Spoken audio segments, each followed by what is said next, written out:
Laws of motion से related एक problem पर कंसीडर कर रहे हैं जिसमें फ्रिक्शन नहीं है स्मूथ सरफेस के लिए। यही सिचुएशन है, एक सेमी सर्कुलर ट्रैक है जिसका रेडियस r है और इसके लोअर पॉइंट से एक स्प्रिंग अटैच किया गया है, स्प्रिंग का एक एंड और दूसरे एंड से एक स्मॉल m मास का रिंग लगाया गया है, इसका मास स्मॉल m है।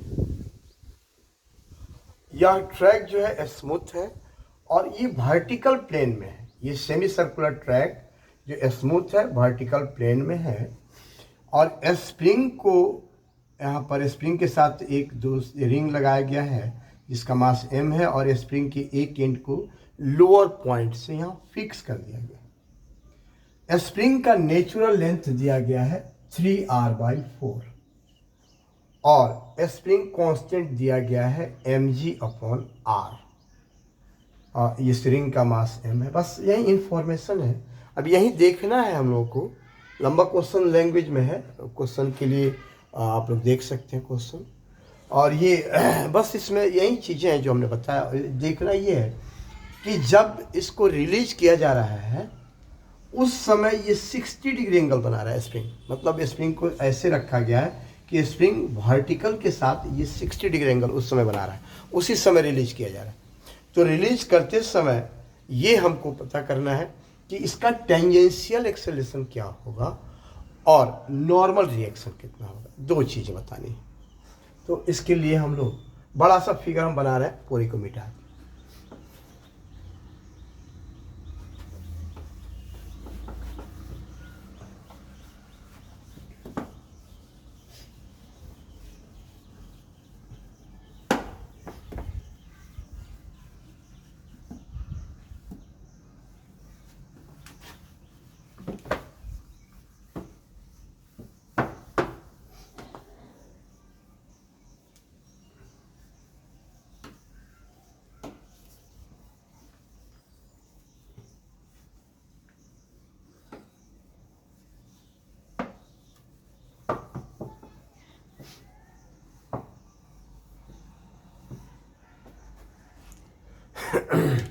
यहाँ पर एक चीज़ भूले नहीं, लिख देते हैं k = mg/r है, दिया हुआ है इसमें mg/r और स्प्रिंग का जो लेंथ है वो दिया है 3r/4।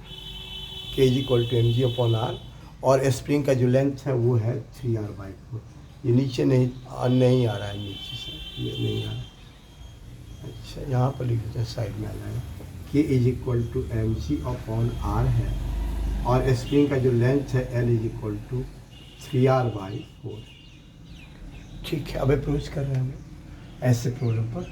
तो इस फिगर को बड़ा करके बनाते हैं ताकि क्लियर होगा फिगर। यहाँ पर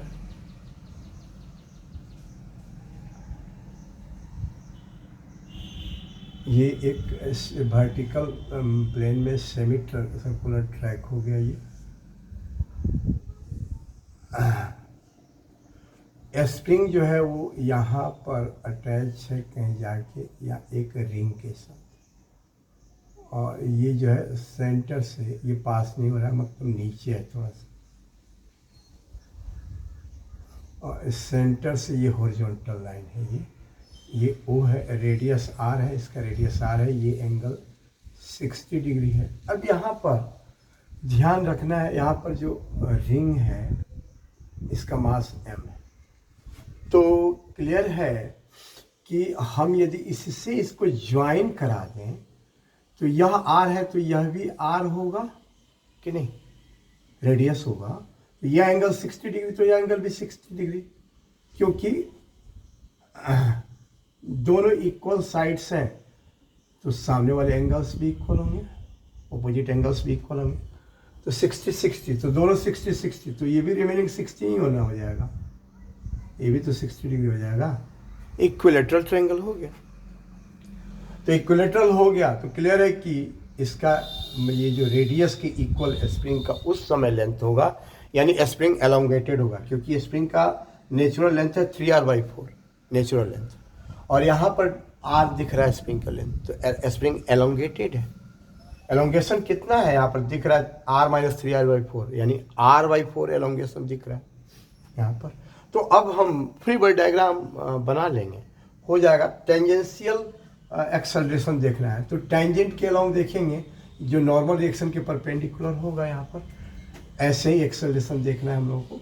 और नॉर्मल रिएक्शन कहाँ की ओर होगा, ये तो पता है कि ये रिंग है तो जो सेंटर की ओर लाइन जाएगा वहीं परपेंडिकुलर होगा, ये नॉर्मल रिएक्शन उसी के अलोंग होगा, और टेंजेंट पर वो परपेंडिकुलर होगा ही।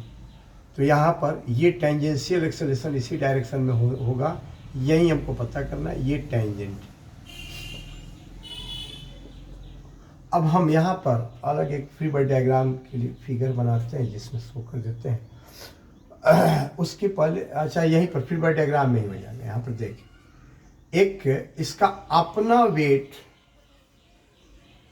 mg वर्टिकली डाउनवर्ड होगा, ठीक है ना, इस रिंग का। दूसरा, नॉर्मल रिएक्शन कॉन्टैक्ट सरफेस के परपेंडिकुलर होगा, कहाँ की ओर होगा, वो सेंटर की ओर होगा, नॉर्मल रिएक्शन टुवर्ड सेंटर होगा।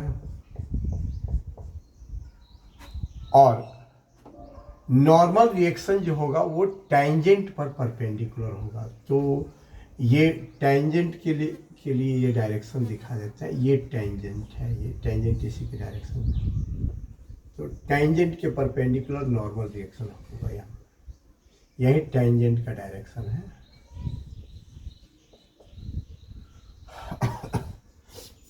तो एक चीज है यहाँ पर, पहले ये भी देख लें, हम यहाँ से परपेंडिकुलर यदि ड्रॉ करते हैं इस पर, तो यह एंगल 90 डिग्री होगा, तो यह क्लियर है 60 डिग्री, और यह 90, तो ये 30 डिग्री एंगल होगा। यहाँ पर कन्फ्यूजन नहीं है, इसलिए ये एंगल 30 डिग्री होगा, क्योंकि ये 90 है, परपेंडिकुलर ड्रॉ किए तो यह 30 होगा, पूरा 60 है, तो इधर भी 30 हो जाएगा। क्या फिगर में क्लियर है?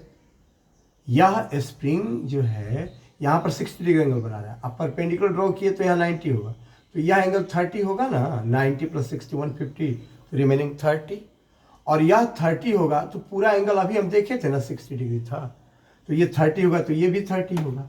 तो हम यहाँ पर एक हॉरिजॉन्टल डायरेक्शन दिखा देते हैं क्लियर करने के लिए, और ये क्लियर है कि स्प्रिंग जो होगा वो स्प्रिंग इसके साथ 30 डिग्री हॉरिजॉन्टल डायरेक्शन के साथ कितना एंगल बनाएगा, 30 डिग्री बनाएगा, और mg के साथ ये हॉरिजॉन्टल डायरेक्शन कितना एंगल बनाएगा, 90 डिग्री बनाएगा यहाँ पर। और स्प्रिंग जो यहाँ पर बना रहा है एंगल, स्प्रिंग की बात करें, ये तो टेंजेंट है, तो अभी स्प्रिंग का देखें, स्प्रिंग का 30 डिग्री एंगल बना के होगा। स्प्रिंग जो फोर्स लगाएगा, एलोंगेशन है तो फोर्स ऑफ अट्रैक्शन लगाएगा, यहाँ पर फोर्स इधर पर लगाएगा, ये स्प्रिंग फोर्स है, Fs है। अब ये mg का डायरेक्शन वर्टिकली डाउनवर्ड हो गया, और हॉरिजॉन्टल के साथ यह एंगल बन रहा है कितना डिग्री, 30 डिग्री, ठीक है, इसके साथ स्प्रिंग के साथ। और ये नॉर्मल रिएक्शन जो हो रहा है, नॉर्मल रिएक्शन स्प्रिंग के साथ कितना डिग्री एंगल बना रहा है, नॉर्मल रिएक्शन का डायरेक्शन ये रेडियस के अलावा स्प्रिंग के साथ 60 डिग्री, तो यह एंगल भी कितना हो जाएगा, 30 डिग्री, ठीक है। और नॉर्मल रिएक्शन और ये टेंजेंट का जो डायरेक्शन है, ये टेंजेंट, ये एक दूसरे पर परपेंडिकुलर है, तो यहाँ से यहाँ तक 90 डिग्री एंगल है, ये पूरा एंगल 90 डिग्री, हौच पौच हो जाएगा ऐसे फिगर बनाएंगे, तो ऐसे ही समझिए, यहाँ से यहाँ तक एंगल ये 90 डिग्री है, यहाँ से यहाँ तक। दूसरा एक कलर यूज करते हैं, दिखाते हैं, कहीं देखिए, ये एंगल है 90 डिग्री, इधर तो बनाए हैं, इधर भी दिखा दे, ये एंगल 90 डिग्री। तो जब यह एंगल पूरा 90 डिग्री है, ये 60 डिग्री है, 30 + 30, तो ये 30 डिग्री होगी, तो ये रिमेनिंग एंगल भी कितना हो जाएगा, 30 डिग्री, ठीक है। और ये हॉरिजॉन्टल डायरेक्शन है, ये वर्टिकली डाउनवर्ड है, तो ये 90 होगा ही दोनों के बीच का एंगल, और ये 30 60 हो गया, तो ये भी कितना हो जाएगा, रिमेनिंग 30 हो जाएगा एंगल, 30 डिग्री। क्लियर दिख रहा है इसमें? अब हमें यहाँ पर पता है फोर्सेस कौन कौन से हैं, आप देख सकते हैं mg and T, F, F applied, सब फोर्सेस बता दे एक बार। स्प्रिंग फोर्स, स्यूडो फोर्स, यहाँ पर रेसिस्टिव फोर्स। रेसिस्टिव फोर्स मतलब विस्कस फोर्स हो, ड्रैग फोर्स हो, या अदर बहुत से फोर्सेस हो सकते हैं। तो यहाँ पर mg वर्टिकली डाउनवर्ड देख लिए। नॉर्मल रिएक्शन, एक जगह कांटेक्ट है तो एक तो नॉर्मल एक्शन होगा जिसका डायरेक्शन यहाँ पर दिख रहा है। टेंशन नहीं है चूंकि यहाँ पर स्ट्रिंग नहीं है या उस टाइप का कोई चीज नहीं है, स्प्रिंग है तो यह नहीं है। फ्रिक्शन भी नहीं है चूंकि स्मूथ सरफेस है, स्मूथ सरफेस है। और एक बात, अप्लाइड फोर्स यहाँ पर नहीं है। रिलीज किया गया उस समय देखना है, रिलीज करने के बाद देखना है तो कोई फोर्स नहीं होगा। ये स्प्रिंग फोर्स है। स्प्रिंग फोर्स जो है वह यही एफ है। और ये कितना होगा, F S is equal to force constant के है mg बाई आर के इन टू यहाँ पर एलोंगेशन कितना होगा, तो एलोंगेशन इज इक्वल टू लिख भी देते हैं, एलोंगेशन इज इक्वल टू, ये क्लियर देखे थे कि यह आर है, यह आर है, तो यह भी आर आया था चूंकि एंगल 60 हो गए थे तीनों, तो यह भी आर आएगा स्प्रिंग का। और स्प्रिंग का नेचुरल लेंथ है 3r/4। तो एलोंगेशन जो है एलोंगेशन के साथ आर स्प्रिंग का लेंथ आ रहा है, तो आर अब माइनस नेचुरल लेंथ सब्ट्रैक्ट करेंगे तो एलोंगेशन मिल जाएगी। तो r minus 3r/4 is equal to r/4 हो गया। तो k इंटू r/4 हो जाएगा।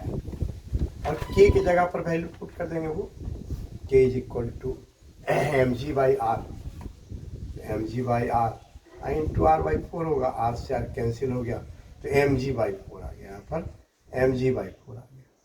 खैर वहाँ पर लिख देंगे, यहाँ नहीं लिखते।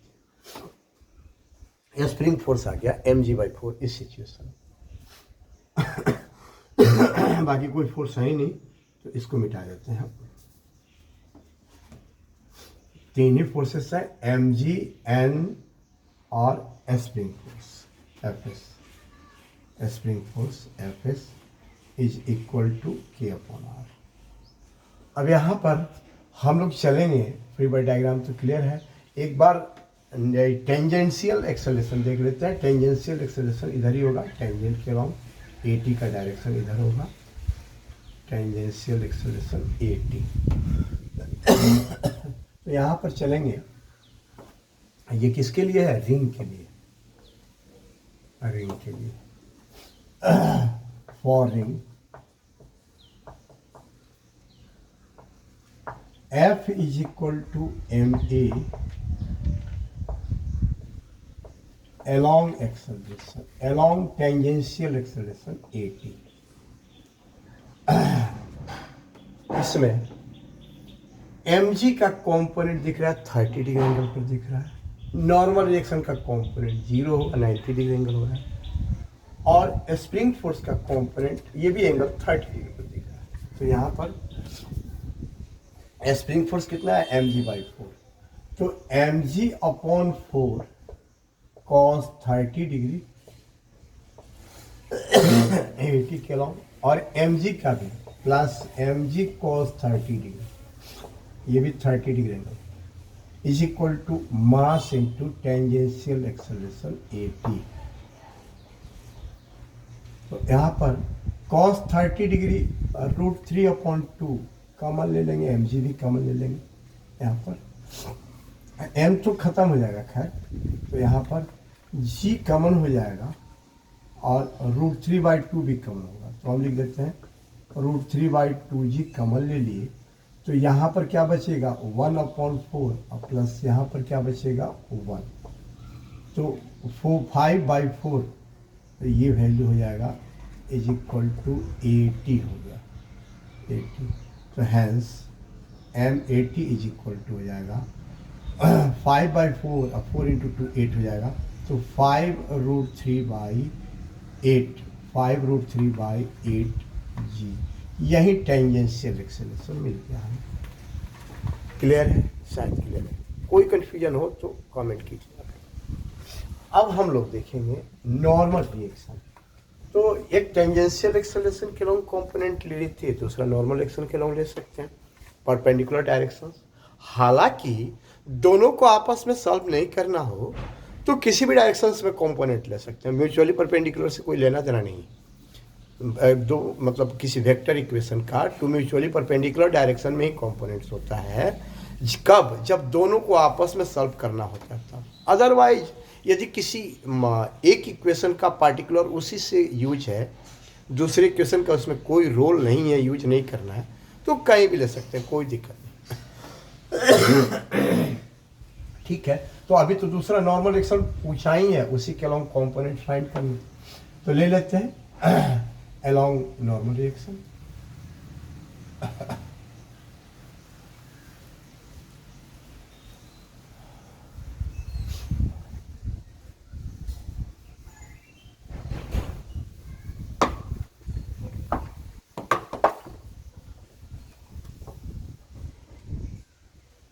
अलोंग अब ये किसके लिए? रिंग के लिए चल रहा है, फॉर रिंग, उसी के लिए चल रहा है। F is equal to M A along N. ये लिखना जरूरी नहीं है, हम लिख रहे हैं कि कोई भी किसी को भी समझने में कोई कंफ्यूजन नहीं हो, या फिर वो कहीं भी ऐसा नहीं लगे कि हाँ क्लियर नहीं हो रहा, इसलिए लिख रहे हैं। तो नॉर्मल एक्शन के अलोंग ले रहे हैं, तो एन का कॉम्पोनेंट एन ही होगा। एफ एस का कॉम्पोनेंट 60 डिग्री एंगल दिख रहा है स्प्रिंग फोर्स का, और मिटा दिए हैं। ये आया था ना, F S is equal to M G upon 4 आ गया था, तो डायरेक्टली तो एन एम जी अपॉन 4 का एंगल यहाँ पर बन रहा है कितना? 60 डिग्री, तो plus M G upon 4 cos 60 degree. और एम जी का कितना एंगल बन रहा है? तो यहाँ पर 90 डिग्री है, प्लस 30 डिग्री, तो plus M G cos 90 degree plus 30 degree is equal to mass into acceleration tangential जो है उसका कंपोनेंट कॉस 90 डिग्री। दूसरा एक्सेलरेशन नहीं होगा, क्योंकि जब रिलीज करेंगे तो स्पीड 0 होगा, तो सेंट्रीपिटल एक्सेलरेशन तो होगा ही नहीं, और टेंजेंशियल एक्सेलरेशन होगा, उसका कंपोनेंट नॉर्मल एक्शन के लॉन्ग यानी सेंटर की ओर 0 होगा। और सेंट्रीपिटल एक्सेलरेशन कब मिलता है? जब मूव कर रहा हो, तो अब रिलीज करते समय स्पीड 0, तो सेंट्रीपिटल एक्सेलरेशन नहीं है, केवल टेंजेंशियल है, उसका कंपोनेंट 0 हो गया, तो बच गया यहाँ पर n प्लस cos 60 डिग्री 1/2, तो mg/8 हो गया यहाँ पर।